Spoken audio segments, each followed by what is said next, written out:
সিরিয়ালের শুটিং শেষ হলে নাকি সুধা সোনামণি সাহা প্রেমিককে কাছে টেনে নেয়।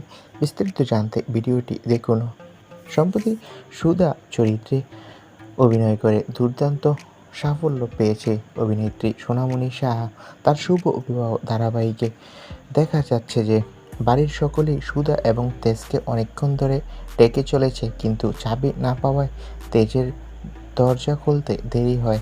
আর ততক্ষণ কবিতা উঁকি মেরে দেখার চেষ্টা করলে মেজ কাকিমণি তাকে তার বকা দিতে থাকে। এ নিয়েই গল্প বেশ জমে উঠেছে। তবে বাস্তবে সুধা কার প্রেমে হাবুডুবু খাচ্ছে সেটা জানতে মুখিয়ে রয়েছে একজন নেটিজেন।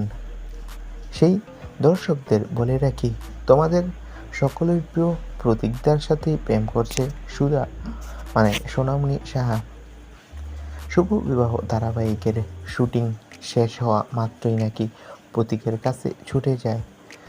যার শুটিং আগে শেষ হয় সে যদি প্রতীকের শুটিং শেষ হয় তাহলে প্রতীক সোনামণি সাহার কাছে ছুটে আসে, আর সোনামণি সাহার শুটিং শেষ হলে সোনামণি ছুটে যায় প্রতীকের কাছে। এভাবেই চলছে তাদের লুকোচুরি প্রেম। তো বন্ধুরা, এই বিষয়ে তোমাদের মন্তব্য কি কমেন্ট করে জানাও। ধন্যবাদ।